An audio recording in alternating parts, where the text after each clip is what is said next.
Olá, sejam todos bem-vindos ao nosso Sala de Imprensa, o programa que entrevista quem é notícia. Eu sou a Basília Rodrigues e nesta edição nós contamos com a participação da senadora Soraya Tronic, aqui nos estúdios do SBT News. Advogada, senadora desde as eleições de 2018 pelo estado do Mato Grosso do Sul. Ela concorreu à primeira eleição ao Senado pelo PSL e agora vai tentar a reeleição ao Senado, também pelo Mato Grosso do Sul, pelo Podemos. Também foi candidata à presidência da República nas eleições de 2022 e é uma das mais atuantes no Senado Federal. Atualmente está aí participando da CPI do crime organizado, é relatora do projeto de lei da misoginia, que acaba de ser aprovado pelo Senado Federal, ainda vai para a Câmara, mas lida com um assunto super polêmico. Bom, nesta edição do nosso Sala de Imprensa, a gente conta também aqui com perguntas das analistas de política do SBT News, Marcela Matos e Vitória Bel, comigo aqui nos estúdios. Senadora, muito obrigada pela sua participação. Sabe que todo mundo que tem sentado nessa cadeira aí ultimamente, no nosso Sala de Imprensa, vem e fala de Master, INSS, eleições 2026. Essa hora aqui na nossa conversa vai chegar. Mas eu quero muito começar o nosso programa com uma pauta da vida real, que é a misoginia.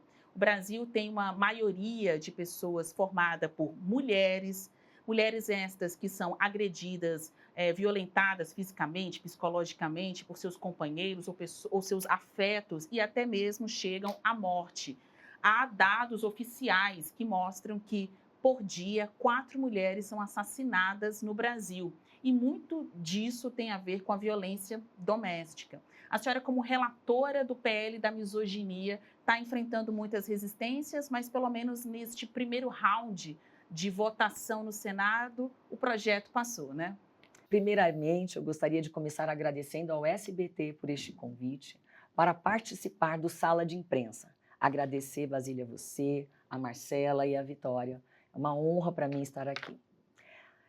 Realmente, nós vencemos o primeiro round, que é a inclusão da misoginia dentro da lei que discrimina atitudes raciais, atitudes contra cor, etnia, religião, procedência nacional, que seria a xenofobia. Então, agora, vamos aguardar a Câmara para deliberar, tomara que delibere rápido, a sociedade espera isso, e aí nós iremos para a sanção. Eu tenho certeza que a lei será sancionada. Então, é isso, a misoginia, que é o começo nascedouro da violência contra a mulher, é ali que ele se insere para culminar depois, no fim, na violência fatal, que é a morte, o feminicídio, quando não, o crime vicário que nós vimos dias atrás, na situação em que o pai matou os 2 filhos da esposa e depois se matou. O que pode ser pior do que um feminicídio? Isso pode ser pior dependendo da pessoa. É muito triste, é muito grave. Então, a inclusão da misoginia, que é o nascedouro, vai agora ser trabalhada como um crime mesmo. Sobre feminicídio, a gente está vendo aí de uma sequência de casos envolvendo mulheres vítimas fatais, né, de assassinatos que são já comprovadamente cometidos por seus parceiros ou que estão em fase de investigação. Tem o caso da policial que foi assassinada, seu marido é o principal suspeito.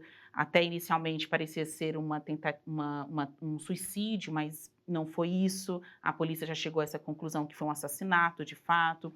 Um caso mais recente que me chocou também, uma policial que era uma referência no comando ali da Força de Segurança em seu estado, porque ela combatia a agressão contra as mulheres e o feminicídio, e ela foi assassinada pelo seu parceiro, que também é um policial, pegou uma escada, colocou na frente da casa dela, subiu até a janela do quarto. Então, assim, estamos cansadas dessas histórias emblemáticas, né, que ganham muito alcance nacional, parece ser um caso ou outro, mas muitas mulheres estão sofrendo desse mal, de serem atacadas porque são mulheres, de serem violentadas, assassinadas porque são mulheres. Em resumo, essa é a misoginia.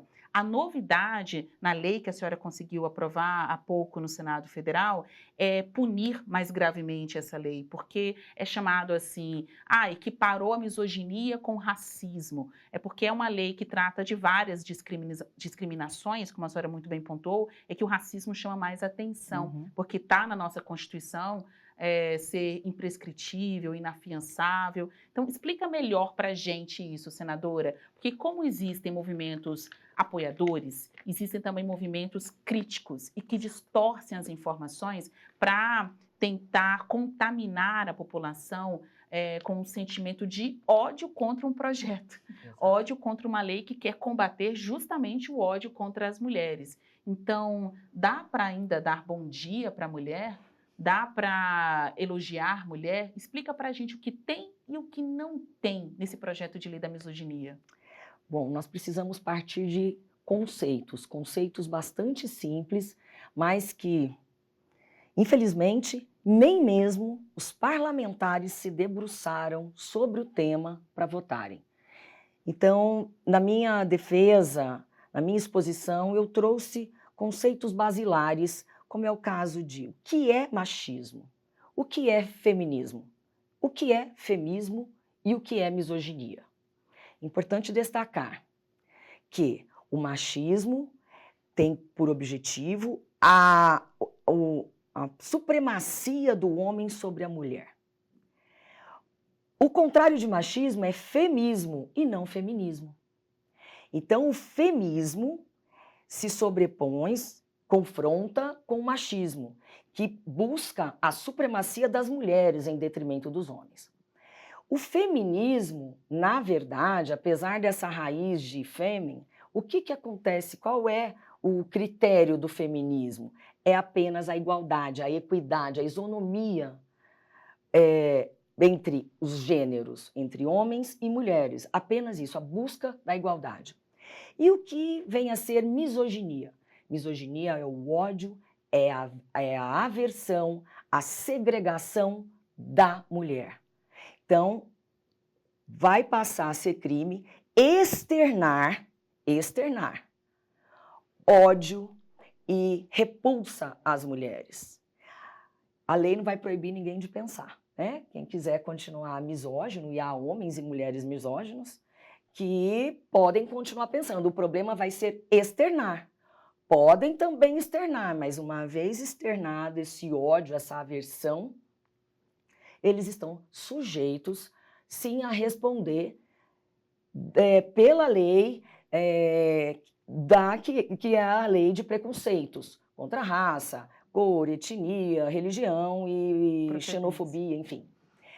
E o que é importante destacar, além de passar a ser um crime imprescritível, é inafiançável e também será uma ação pública penal incondicionada à representação da vítima. Isso é uma coisa que eu gostaria muito que a senhora explicasse de uma maneira bem didática, e eu sei que a senhora ainda mais sendo advogada, não somente política, porque existem vítimas que desistem da ocorrência policial, que desistem da ação judicial. Então, quando a senhora fala incondicionada à representação da vítima, explica melhor para a gente. Se uma pessoa for misógina contra uma mulher e esta mulher não fizer nada, o algoz, o autor do crime, ainda assim poderá ser processado?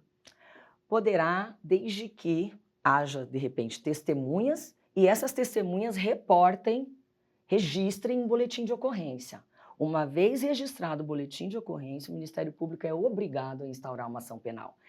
Mesmo que a vítima não queira. Mesmo que não queira. Agora, se não houver prova nenhuma, se não houver uma gravação, se não houver uma testemunha, enfim, aí a palavra da vítima contra o agressor. Mas muitas mulheres realmente desistem no meio da ação e de repente voltam a se submeter né? A gente conhece bem essa história de conviver com narcisistas, de conviver com pessoas em relacionamentos tóxicos. Agora, qual é o motivo disso? É porque esta legislação, ela visa cuidar de uma questão coletiva. Por quê? Porque as pessoas têm, via redes sociais, por televisão, nos grupos de bar, incitam os outros a cometer misoginia, cometer atos de racismo, enfim, todos esses tipos de preconceito, e aí ataca-se a coletividade. Então, é muito sério. Por quê? Porque nós estamos vendo um número alarmante, parece que vivemos uma pandemia de violência contra a mulher. Por mais incrível que pareça, por mais que nós estejamos legislando para proteger as mulheres, o homem que quer cometer um crime contra uma mulher, ele não tem medo da legislação. Por isso que nós deveremos continuar e fazer que sejam desengavetados projetos de lei de suma importância para evitar que chegue a este ponto. Então, a pessoa pode falar bom dia para uma mulher? Sim. Pode elogiar, né? Ó, Marcela, como seu cabelo está bonito. Ok, desde que não seja um assédio sexual. Então, é uma questão de razoabilidade. Agora, dizer para uma mulher, como é o caso desses grupos Red Pills, que estão crescendo de uma forma impressionante, atraindo crianças, né? Um coleguinha conta para o outro, que conta para o outro. Uma mãe nos contou que foi olhar onde o filho estava navegando, ele estava num grupo desses, porque o coleguinha da sala contou para ele, aí eles se encontram lá. Eles ensinam os rapazes a chamarem as mulheres de depósito. Não preciso falar mais nada, né? Chamar as mulheres de máquina de lavar louça. Isso aí é algo que nós não podemos. Isso aí, sim, é misoginia. E esses ataques, né, que têm aumentado. Mas nós precisamos entender que a misoginia é só o começo. Quando nós temos esses números alarmantes de feminicídio e as tentativas de feminicídio, que não aconteceram por causa alheia à vontade do agressor, porque ela conseguiu escapar. Mas ela pode ter adquirido um dano no seu corpo que seja permanente. E a violência psicológica? E a violência financeira? E a violência emocional? Então, nós chegamos num momento muito crítico em que está sendo identificada também uma pandemia de uma dissonância cognitiva coletiva. Nós precisamos, na verdade, aumentar o número de CRAs e fazer um tratamento de choque, uma intervenção psiquiátrica na população brasileira, porque realmente uma agonia que nós temos vivido. Nós acordamos todos os dias e vamos dormir com notícias cada dia mais estarrecedoras em todas as classes.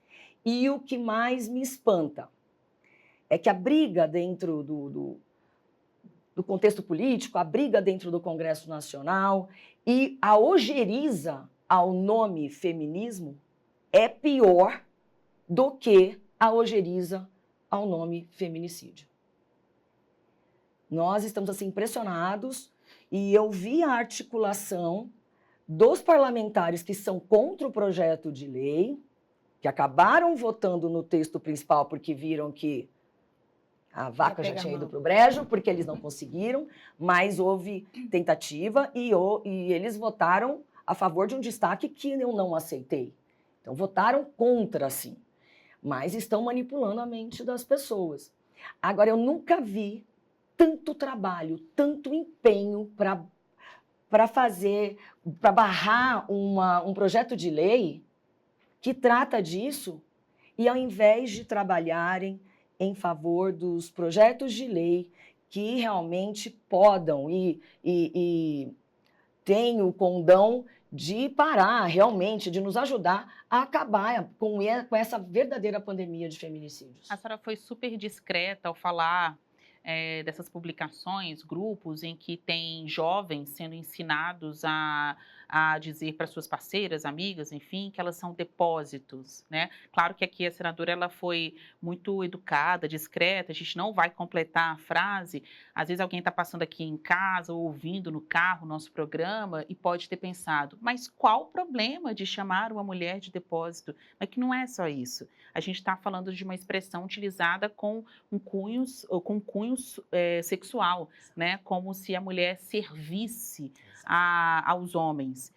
E como a senhora muito bem destacou, essa violência, ela tem muitas camadas, porque toca na raiz de preconceitos, de formas, hábitos que são normalizados no emprego, em casa, na rua. É muito difícil combater essa pauta, mas ela precisa de debates como este e de propostas, como a que a senhora relatou e passou no Senado, mas tem outros rounds por aí. Vitória? Senadora, eu queria aproveitar e perguntar qual que é a expectativa da senhora para esse projeto na Câmara dos Deputados, que é um ambiente diferente do Senado, muito mais polarizado. E, além disso, também, a Câmara dos Deputados aprovou recentemente o projeto que permite as mulheres andarem com spray de pimenta. Apesar de parecer um projeto em que, claro, permite a mulher estar se defendendo, ao mesmo tempo levanta um debate de que a mulher precisa o tempo todo se defender e o agressor dela não está sendo punido. Quer dizer, o projeto é para a mulher se defender e não para punir o agressor. Né? A lógica parece contrária. Queria que a senhora falasse também um pouco sobre isso e se isso deve avançar no Senado. Bom, eu já pedi uma agenda com o presidente Hugo Mota e vamos com as demais senadoras e senadores que nos apoiam, porque sim, há homens conosco, para que este projeto realmente avance. Eu tenho certeza que, apesar de já termos inaugurado o baixo clero no Senado Federal, algo que jamais pensamos em existir, a Câmara dos Deputados realmente é bem mais difícil. É muito mais difícil. Podem esperar aí escândalos, gritos, até eu acho que físicos nós vamos ter, sabe? Vai ser um verdadeiro ringue para ganharmos esse round. Mas eu creio que, de acordo com o envolvimento da população, quando a sociedade civil se levantou, como está se levantando sobre o tema, a tendência é que coloquem para votar e apreciar o mais rápido possível. E sobre o spray de pimenta, eu tenho um projeto de lei que está parado, que visa realmente a permitir que nós, mulheres, possamos usar spray de pimenta, espuma de pimenta, tasers e etc. Eu moro na fronteira com o Paraguai. E lá no Paraguai, você atravessa, você consegue comprar normalmente esse tipo de objeto. Mas você pode andar com isso, carregar isso. Eu não posso pegar um avião com um taser. Eu já ganhei um taser, fica na minha casa. Mas não existe uma lei que me proíba, mas também não existe uma lei que permita. Está num limbo jurídico e este meu projeto de lei visa resolver isso. Como um outro projeto de lei do cão protetor. Foi um projeto que eu copiei de uma ONG de Israel, presidida pela irmã de uma vítima de feminicídio. Então, o que é bom a gente copia. E nós temos já um cão treinado para isso, mas os projetos não avançam. Na verdade, realmente, Vitória, parece que nós precisamos desses projetos para nos defender, porque é melhor que seja assim do que a gente possa perder a vida. É melhor que tenhamos um tempo para conseguirmos fugir do agressor.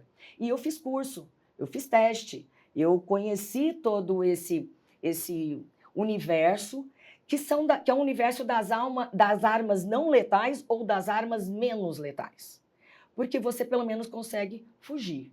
Agora, esse do cão protetor, lógico, está ali né, dentro desse projeto, nós destacamos a questão para ser uma mulher que tenha, né, que goste de animais e tal, tem uma série de detalhes, mas para ir direto ao ponto, este cão treinado para não matar, ele pode ser, ele é treinado para apenas conter o agressor, tá? Paralisar o agressor. Eu digo para vocês, como o nosso país não tem condições de colocar um segurança ou uma segurança para cada mulher, para cada uma de nós, a questão do cão protetor é muito impressionante, porque o cão é um animal extremamente leal. O cão fica 24 horas no radar, de orelha em pé, e eu falo para você, se você andar com um cão protetor, o cara não vai chegar perto de você. Você vai falar assim, pega Rex. O Rex vai pegar.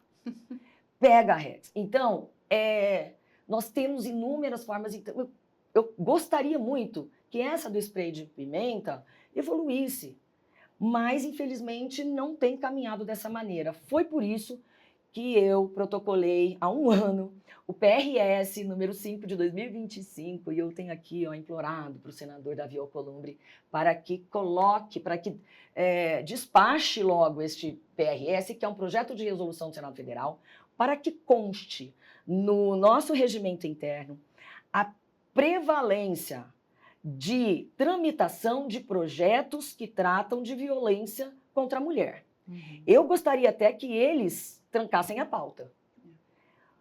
Mas há resistência na casa, há muita resistência. E por que nós chegamos nesse ponto de termos de legislar tanto sobre isso? Por conta dos índices. Logo após a aprovação pelo Senado, não deu 10 minutos, eu comecei a receber uma enxurrada de agressões nas minhas redes sociais. Mas agressões mesmo, ataques misóginos, ameaças de morte, tudo que vocês imaginarem. Nós denunciamos o máximo possível, mas não para. É algo impressionante. E uma delas foi, quando que você vai cuidar do hominicídio de homem, né? Nós estamos vendo milhares de homens morrendo. Falei, respondi, o dia que você me provar realmente que os homens morrem dentro desse contexto de uma violência doméstica praticada por uma mulher, né, e matar por ser mulher, por ser homem, perdão, aí sim nós vamos legislar sobre, porque a legislação caminha de acordo com a necessidade da sociedade. Né? Então, não há razão de ser, e dos crimes que nós temos de homicídio em geral, vamos lá, vamos misturar tudo. Homicídio em geral, as mulheres, geralmente as mulheres que matam seus parceiros, companheiros, etc., é por legítima defesa, de si ou de terceiros, no caso, filhos. Dias atrás, em Santa Catarina, uma mulher foi absolvida por este fato. Então, nós não temos notícia de que as mulheres matam pelo fato de não gostar do homem. Então, uma mulher é traída, ela sai do casamento, ela pode chorar, ela pode ter suas crises e tal, numa separação, mas ela vai embora. Agora, um homem traído, a tendência, geralmente, termina em morte, e por aí vai, né? Disputar espaço com pensamentos parados, né? Pensamentos assim que não evoluíram, de que em briga de marido e mulher não se mete a colher, que o homem é o macho alfa e a mulher é a mulher beta. Ouvimos isso. Isso aqui não é parece ser, né? É realidade. Um desses diálogos recentes entre um agressor e uma vítima que vieram à tona mostrou exatamente assim como o homem se via e o quanto ele colocava a mulher em um lugar de rebaixamento.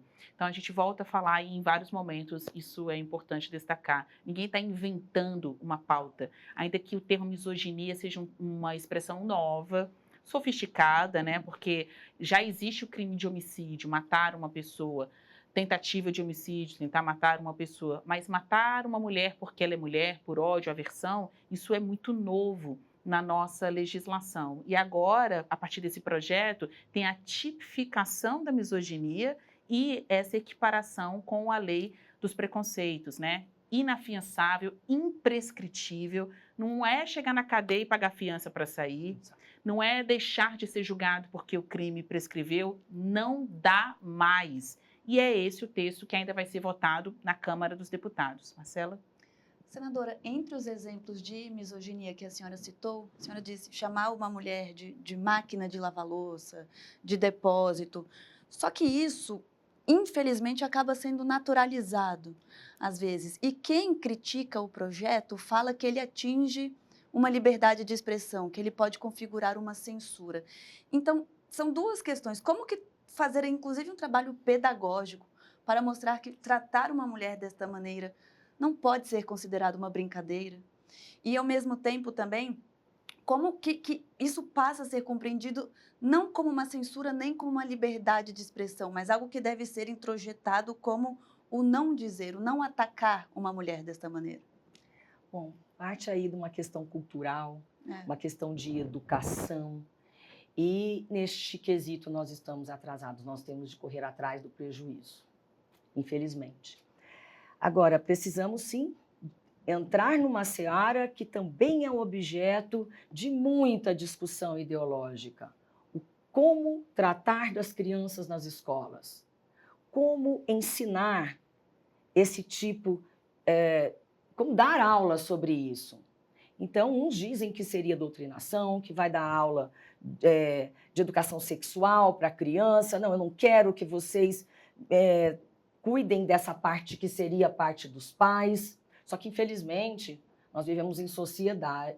Felizmente, nós vivemos em sociedade, e para quem não gosta de respeitar regras, nós deveremos respeitar regras, porque se os pais não estão educando lá, cabe ao Estado fazer, porque os danos são extremamente consideráveis. Então, é um projeto que deve abranger, como o próprio governo federal lançou, todos por todas.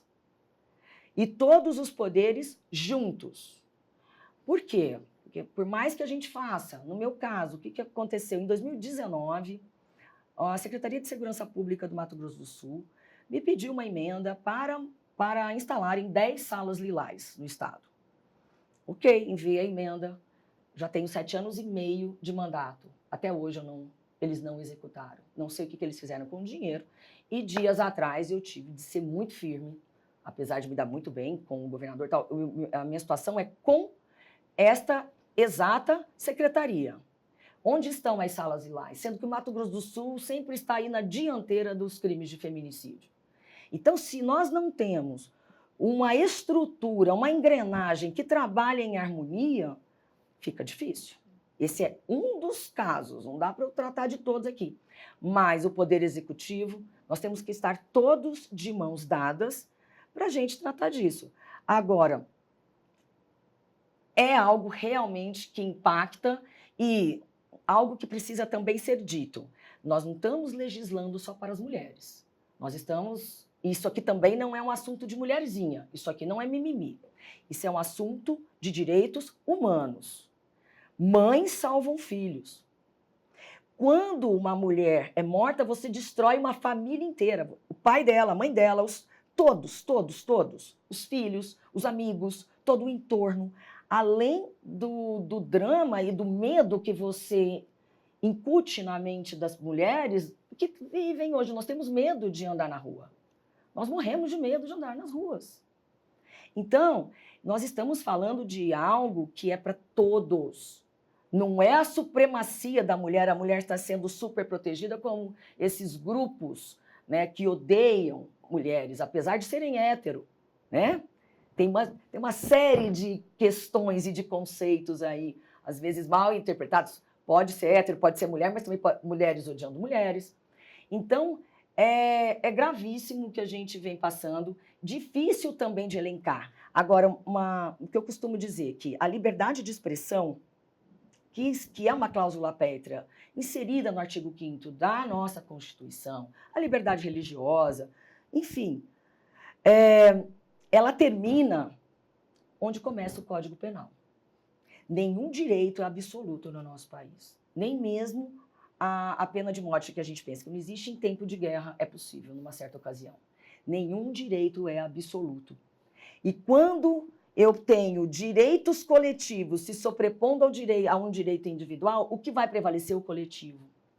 Portanto, você pode sim praticar esse tipo de crime, porém você está sujeito a enfrentar um processo e uma condenação, perder seu réu primário e etc. E ensinar meninos e meninas a terem educação.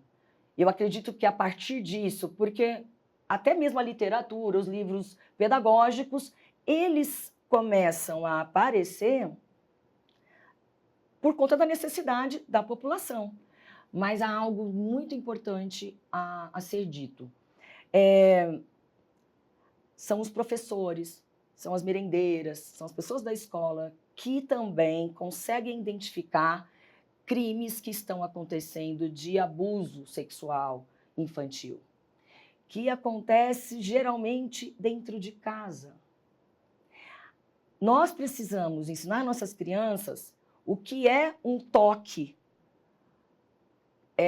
um afeto que é aceitável e onde não é aceitável. Em que parte do corpo eu posso deixar que alguém encoste em mim?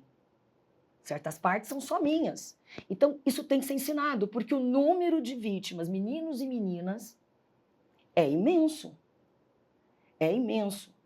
E, então, nós, sinceramente, a gente chega, sabe, tem dias que esse sofrimento, até mesmo dentro da política, até mesmo numa reeleição, a minha família não quer minha família quer que eu saia da política. O ambiente é hostil, nós somos vitrine. A minha família me vê todos os dias. Minha mãe não acessa mais rede social, ela vê me xingando de todos os nomes. Nomes pejorativos. Vou tratar só de dois processos, duas operações que estão tramitando. Operação Assédio e Operação Rosa Branca. Utilizando a minha imagem de outras parlamentares com inteligência artificial, fazendo filme pornográfico que roda na Deep Web e eles ganham dinheiro. Como fica a minha família, né? Como ficam as nossas famílias num ambiente hostil, num ambiente pesado, e sendo que nós estamos numa posição privilegiada. Como é que ficam as demais mulheres? Senadora, a senhora já sofreu preconceito direto dentro do Congresso Nacional? Já. E assédio. E como foi?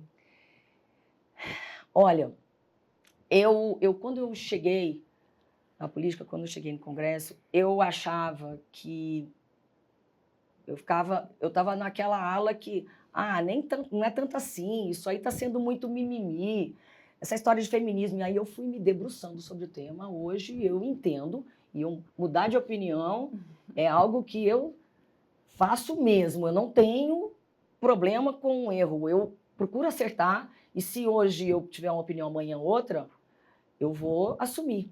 Então, eu era daquele time que, não, essa história de cota, eu cheguei a falar, olha, eu falo mesmo, gente, foi horrível, eu cheguei a falar em racismo reverso, que vergonha. Eu lembro. Eu tenho muita vergonha. Peço perdão para a sociedade brasileira. Eu peço perdão porque, apesar de ter sido sempre uma pessoa estudiosa, eu estava ali num âmbito que é tanta informação, e eu estava naquele momento num meio em que ditavam regras, e por isso as pessoas têm que se informar e tomar cuidado com o que ouvem, em que bolhas você se informa. Cuidado. Então, eu errei. E eu hoje sei, eu sofri na carne, sofri na pele, sofri na alma, e hoje eu sei como é que isso se dá. Então, alguns momentos eu não percebia. Não percebia. Já houve momento de um parlamentar fazer assim na minha perna, debaixo da mesa. E eu fiquei dura assim, ó. Eu fiquei assim. Eu fiquei em estado de choque. Então, eu não consegui fazer nada naquele momento. Eu falei, não é possível que isso está acontecendo. E no meio de uma sessão, tendo transmitido ao vivo. A senhora não denunciou? Não denunciei. Não denunciei, porque ninguém viu, né? Ninguém viu, e eu também fiquei imóvel.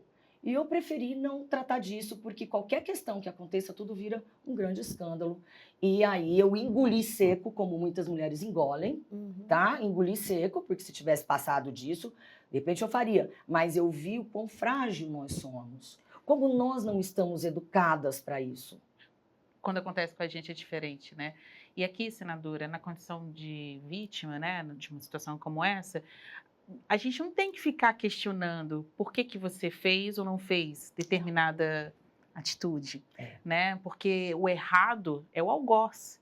Não é quem sofreu de maneira indiscriminada, não pedida, né? Não foi buscada essa situação, o que a senhora viveu e imagino que continue vivendo, estando no Congresso Nacional, que é considerado mais conservador, que é considerado o que lida com pautas obscuras, com pautas que agridem mesmo as minorias e as mulheres, ainda que sejamos maioria da sociedade, maioria da população, somos uma pauta minorizada, né? Nos nossos direitos, nos nossos alcances também. Não peço que a senhora reflita sobre o que a senhora poderia ter feito, mas bora refletir sobre a atitude de quem agiu assim, que é o culpado. Essa permissividade de achar que pode passar a mão na perna de uma mulher, mesmo uma senadora, que talvez ele não pense isso, mas que é igual a ele, já que os dois estavam dividindo ali o plenário do Senado. Mas é importante a gente raciocinar sobre isso e pensar como é que eu reagiria, né? Como é que você reagiria? Nós temos de estar preparadas. O que nós devemos fazer? Nós não fomos ensinadas. Nós crescemos, eu cheguei aqui no Senado com mais de 40 anos, já tinha passado por umas questões na vida, mas eu não achava que era assim. Então, eu imagino que as mulheres passam. E é bom quando a gente conta que Soraya, uma mulher corajosa, Soraya mete a boca. Não, eu não consegui. Eu não consegui. E eu acho que acontece isso na maioria das vezes. Quando uma mulher denuncia, as outras começam a denunciar. Vocês já viram muitas, uma puxa a outra, né? E eu acho importante também destacar, dentro do meio político, um fator que me deixou muito chocada. Eu até tratei disso na tribuna, mas certas coisas precisam ser ditas. Coisas que eu disse no evento anual da ONU, o CSW, que é aquela semana, as 2 semanas que tratam das mulheres, sempre todo mês de março. No ano passado, numa reunião em que estava executivo e judiciário e legislativo, eu lembro, era a juíza Renata Gil, e uma secretária, não foi naquele momento a ministra Cida, foi uma outra secretária. E nós tivemos um painel com pessoas de diversos países, ali havia, sei lá, mais de 40 línguas, eu acho. E eu dei um depoimento que eu nunca tive coragem de falar aqui no Brasil. E falei na tribuna, naquele dia, né? Eu fui xingada por um pseudo-jornalista, de inúmeros nomes, não vou falar todos aqui, vou falar os mais leves, né? Chefe de quadrilha, vagabunda, vadia, P e etc. Eu achei aquilo fora do normal. Essa pessoa tem um histórico, inclusive, de prisão, inclusive um histórico de fugir do país, um histórico de tentar fingir que caiu na cadeia e andou de cadeira de rodas. Este ser humano que se escondeu no Palácio do Planalto, lembram isso? Lembro. Então tá. Este ser humano, Lembrando. eu não processo todo mundo, mas dependendo do caso, sim, eu processo, porque não dá, né, gente? Senão, se eu vou processar pessoas todos os dias, eu não saio de audiências, não é o caso. Mas questões pontuais merecem. E eu preferia ajuizar essa ação no juizado especial para ser algo mais rápido e tal. Sim. Veio a sentença. E a juíza, uma magistrada, uma mulher, ela disse que aquilo estava ok. É liberdade de expressão. No limite eu sou da pessoa crítica pública, e do debate público. Eu sou pessoa pública, então eu posso estar exposta, sabe? Eu estou exposta a qualquer tipo de agressão. E aí eu recorri para a turma recursal e falei no meu recurso.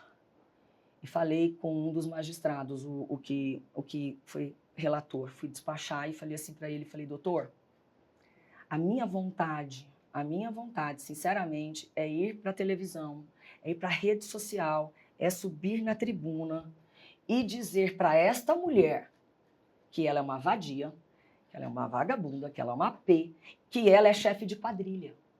Porque eu, além de ter liberdade de expressão como todos os brasileiros, eu ainda tenho imunidade parlamentar. E eu não uso esse tipo de... Eu não faço isso. Eu sei o meu limite. Eu não fiz. Mas eu externei isso. Eu nunca contei no Brasil, contei dias atrás, estou contando neste momento para vocês, mas eu falei, eu estou me sentindo constrangida em contar esta história dentro do meu país. E eu me recordo que na reunião da CSW, os tradutores começaram a ficar assim, ó, para traduzir. Estarrecidos. Pelo amor de Deus, em japonês, em chinês, em todas as línguas, eles ficaram assim, meu Deus, é para traduzir mesmo? Essa mulher está falando um monte de palavrão. E eu falei, traduzam, por favor, porque lá eu me senti segura. E foi, né, agora, na relatoria desse PL da misoginia, que eu ainda virei presidente da Vi. Eu falei, eu vou falar um monte de nome, vários nomes. Fala, não, Soraya, fala não.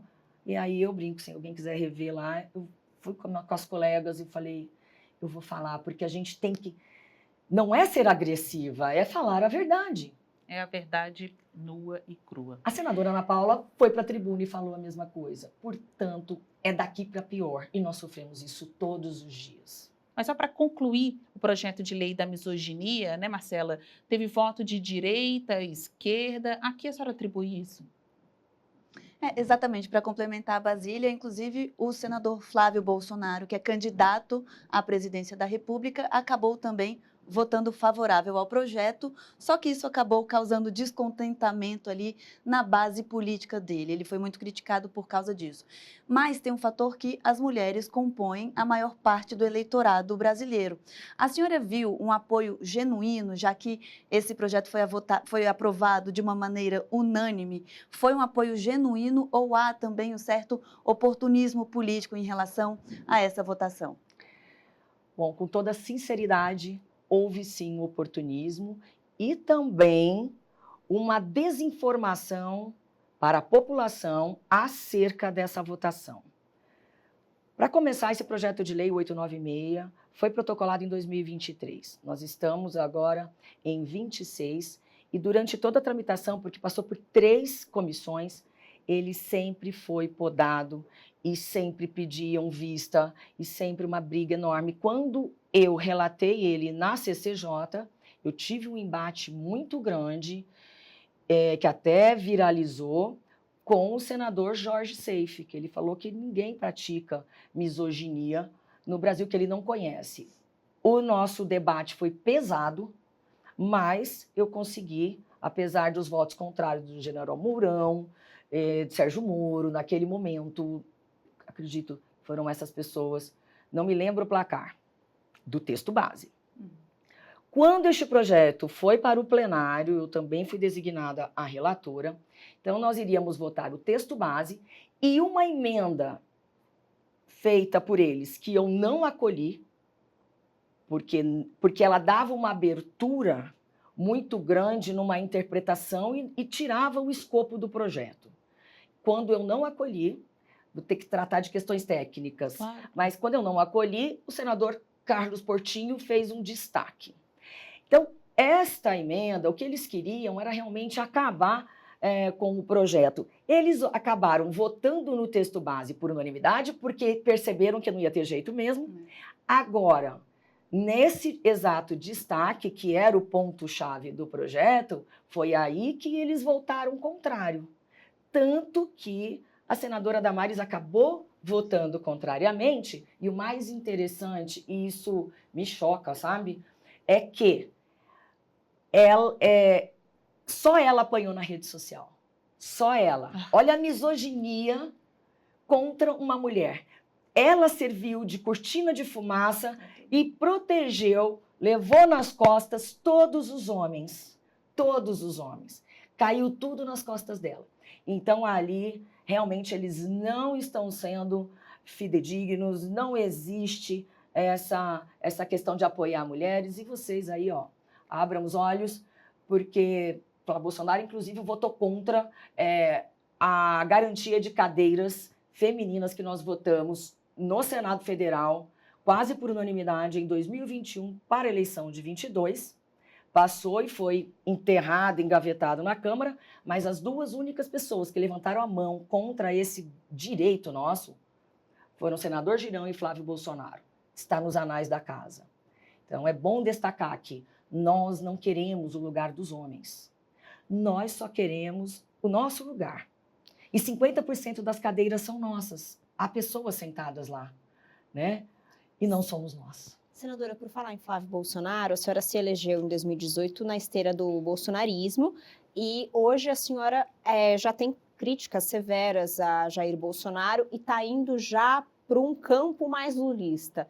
A senhora já é de esquerda, já é mais lulista do que bolsonarista? Vou ter que pedir tempo aí para o SBT, mas eu vou tentar ser rápida. Na campanha presidencial, eu concedi uma entrevista para o William Vac e nós estávamos falando de liberdade econômica, Margaret Thatcher, ele falou, a senhora é uma pessoa de direito, uma liberal na economia, como que a senhora votou pelo auxílio emergencial durante a pandemia, que é uma atitude populista? Deixa eu te explicar. Eu sou uma liberal, e eu criei esse termo naquele momento, eu sou uma liberal customizada à la brasileira. Uhum. De onde você tirou isso? Eu falei, acabei de inventar. Porque o que for necessário para o país naquele momento, eu irei fazer. E eu não posso pegar o conceito de liberalismo econômico que cabe em país, que cabe no Reino Unido, e tentar aplicar num país como o Brasil, com essa desigualdade imensa. Há ainda pessoas passando fome, né? Naquele momento era muito pior, elas estavam na fila do osso. Hoje nós saímos do mapa da pobreza. Nós temos crianças no Brasil que não têm, são inúmeras, dê um Google aí, mas inúmeras crianças que não têm banheiro na escola, que não têm água potável. Então, eu sou o que for necessário. E o Brasil não se resume a dois homens. Então, não é uma questão de ser lulista, bolsonarista, apesar de que eu não considero os bolsonaristas de direita. Primeiro, porque o verdadeiro conservadorismo não é o de costumes, é o institucional. Então, quando você é menos Estado e quando você é liberal na economia, você não se mete nem na religião das pessoas, você não se mete no que as pessoas estão fazendo dentro de suas casas, nas famílias, desde que ali não haja crime, tá? Então, eles não são conservadores. E aí eu faço o paralelo. Quem foi conservador? O governo Lula, que segurou, e nós, com todos nós, que seguramos, junto com o Supremo, que seguramos a nossa democracia até hoje. Isso é ser conservador. Outro detalhe, eles montaram a Secretaria de Desestatização. O Brasil tem mais de 200 estatais, com inúmeras subsidiárias, e na época o secretário Salim Matar me entregou um compêndio de todas essas empresas, e quando ele saiu e o governo entregou, quer dizer, ele não entregou a faixa, né? Mas deixaram o Brasil sem vender, porque eu fui estudar e, né? Então entendo hoje, antes eu era mega liberal, mas entendo hoje, depois de me debruçar sobre o tema, que estatais cujo objeto não interessam ao país, que dão prejuízo e só são cabides de emprego, devem ser vendidas assim. Agora, estatais que importam para a gente, que seguram preço de certos produtos e tal, aquilo que interessa não deve ser vendido.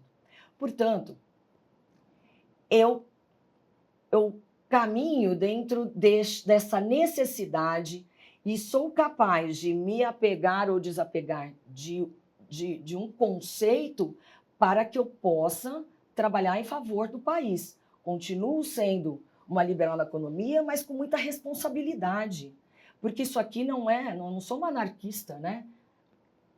A liberdade econômica tem que ter regras. Então, se a gente consegue garantir emprego, não atrapalhar o empregador, porque o emprego depende do empregador, Se o Estado não atrapalhar, tá ótimo.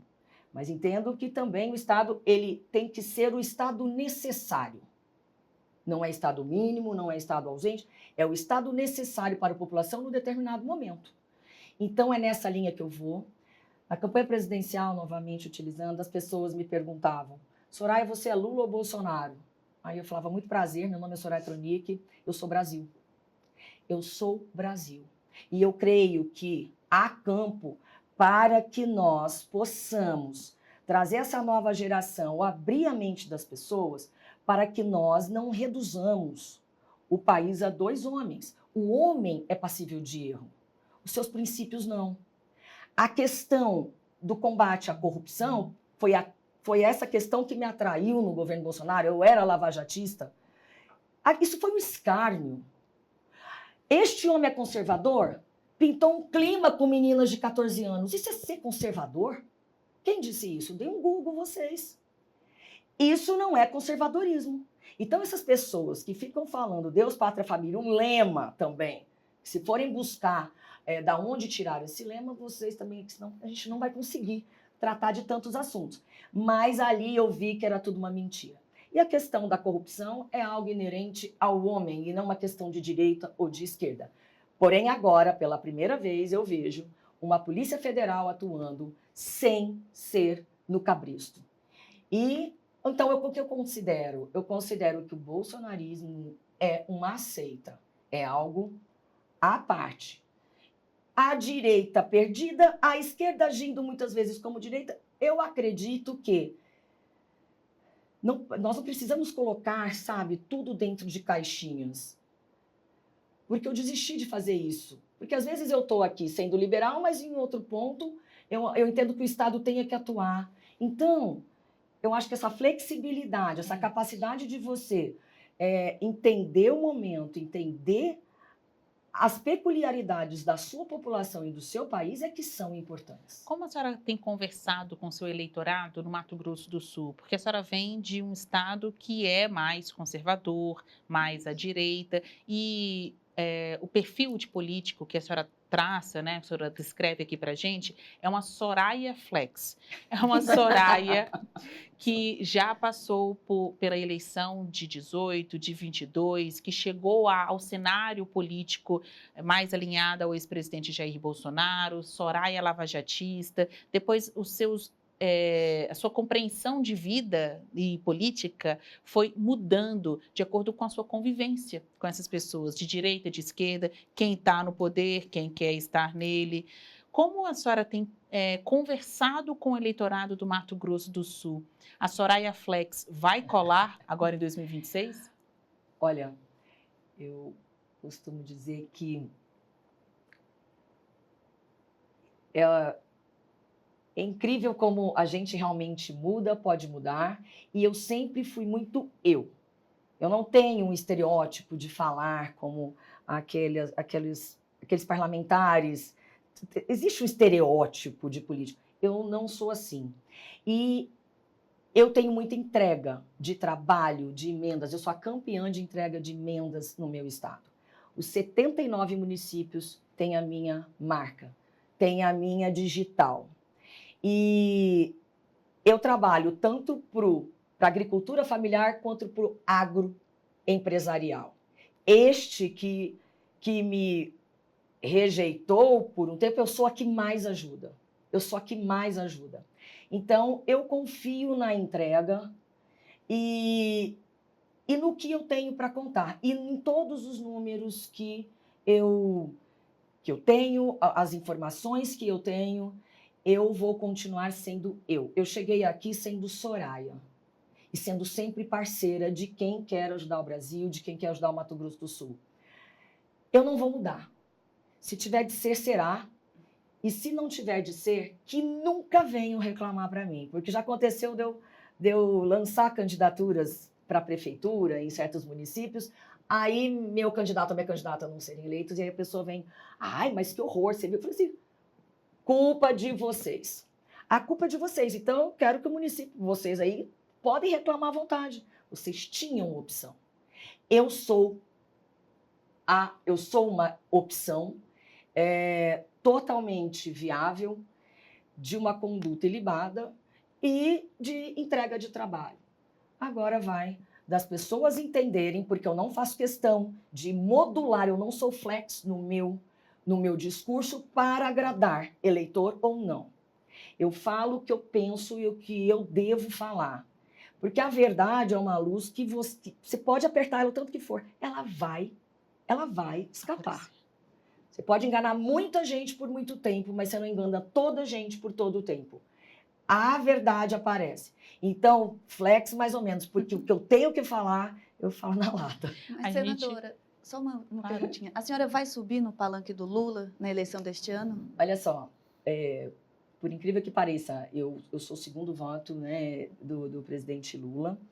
E, lógico, com toda essa problemática em relação à seita, mas eu tenho voto em todos os campos ideológicos. Eu tenho a voto até do meu pai, que eu acredito que vai votar na seita, mas ele vai ter que votar em mim. Então, até esse pessoal vai ter que me engolir. Continuo sendo o segundo voto da maioria. Há inúmeras pessoas conscientes. Há bolsonaristas envergonhados que falam assim para mim, não vou votar não, mas eles têm medo da pancadaria que vem do gabinete do ódio, porque eles são assim, eles são agressivos. Então, eu acredito que teremos surpresas e o presidente Lula me disse algo interessante. Falou, eu vou te apoiar. Ele não me pediu reserva. E eu olhei para ele assim e falei, olha, eu fico muito honrada, eu te agradeço imensamente. Mas como é que eu vou lhe devolver essa honra? A vida é uma via de mão dupla. Ele olhou para mim assim, eu falei, primeiro que eu enterro familiares, né? No primeiro dia que eu subi no seu palanque. Eu fui muito verdadeira com ele. Falei, como é que eu vou administrar isso? Porque eu quero fazer, eu vou contra as pessoas que não são democráticas. Eu vou dentro desse grupo pela democracia, a frente democrática que está sendo montada. Frente democrática. E aí o presidente Lula falou assim, não se mete não na campanha presidencial, vai para o chão, vai cuidar da tua campanha. Eu vou pedir voto para você e você não precisa pedir voto para mim. Aí caiu o meu queixo, eu fiquei de queixo caído, e da grandeza.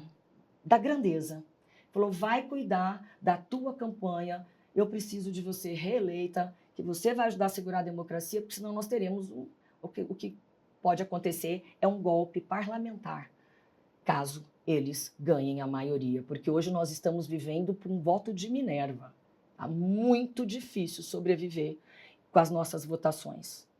Então, é um momento de ficarmos todos alertas e entendermos o que é realmente patriotismo, quem é quem não é. Mas, sim, muitas surpresas por aí e vamos ver o que acontece. A gente já está quase chegando ao fim do nosso programa, porque são muitos assuntos importantes. Não só por frases de efeito, mas a senhora é uma política que está lá dentro, tem um discurso efervescente, né? Explode com facilidade, porque a senhora está em cima e não tem papas na língua. Senadora, CPIs, tem um monte de comissão parlamentar de inquérito, mista ou não, querendo surgir ou não, já em campo, enfim. O que vai acontecer com o Brasil? Vou fazer uma pergunta bem ampla. Nesse 2026, que todo mundo só fala de CPI e de Master, o que vai acontecer lá no Congresso? Bom, já temos, né, essa notícia de que a CPMI do INS não foi prorrogada. Eu prefiro que seja assim, porque ela perdeu o rumo. Perdeu o rumo por completo, não há uma isonomia, uma isenção. Eu mesma chamei todos os ministros, governo Lula, governo Bolsonaro, os do governo Lula foram e os do governo Bolsonaro até hoje não foram. Muita gente sendo protegida, então para mim ela perdeu a sua credibilidade, eu não quero mais, não queria mais estar lá. Então eu estou feliz porque eu tenho mais o que fazer do que ficar enganando porque por mais que eu não tenha papas na língua, eu não vivo de lacração. Eu trabalho de verdade. Então eu estudo tudo aquilo toma um tempo danado para as pessoas estarem fazendo politicagem lá dentro. Bom, a CPI do crime organizado vai muito bem, ela é muito bem tocada pelo senador Fabiano Contarato e pelo senador Alessandro Vieira, que são dois experts em direito, são pessoas sérias, idôneas, e ali é uma CPI, um número menor de parlamentares. Mesmo assim, nós temos problemas demais lá por conta dessas divergências e por politicagem que outros fazem. Não a mesa da CPI. Agora, a CPI do Banco Master.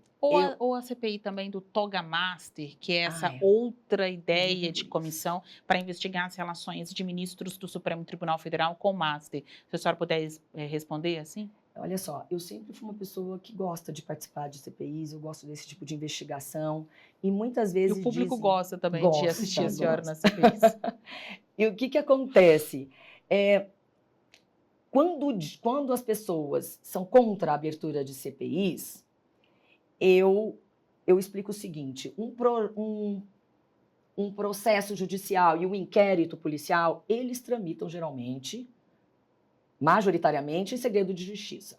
Então, às vezes você pensa que nada está sendo feito quando surge um escândalo. Não, está sendo feito paulatinamente, corretamente, só que em segredo de justiça, as pessoas não têm acesso. Numa CPI, por mais que nós tenhamos documentos que são sigilosos, há inúmeras coisas que são expostas. Então, uma CPI tem um condão pedagógico muito importante. É muito importante, porque a população acompanha conosco, a população fica informada, bem ou mal, para o lado de uns ou de outros, mas a gente consegue levar a informação que fica, obviamente, em segredo de justiça por muito tempo.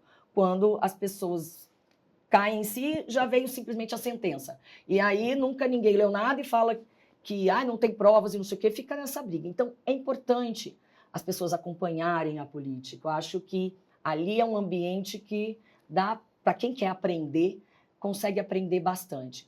Além de tudo, nenhum poder pode invadir o outro poder. O nosso poder de investigação dentro de uma CPI, que por um tempo limitado nós temos um poder de polícia, porque nós podemos indiciar, etc., ele é um fator da nossa democracia, do sistema de freios e contrapesos. Nenhum dos três poderes é totalitário. Então, nós temos funções típicas e atípicas em cada poder. Perfeito. Então, ali nós pegamos um pedacinho do poder do outro poder. Na verdade, é o judiciário e o executivo, porque a Polícia Federal faz parte do executivo, né, também. Então, nós temos uma parcela deste poder. Como os demais, têm poderes normativos também. E tem parcelas que são do poder legislativo. Então, nós devemos respeitar as casas. E é um direito constitucional nosso.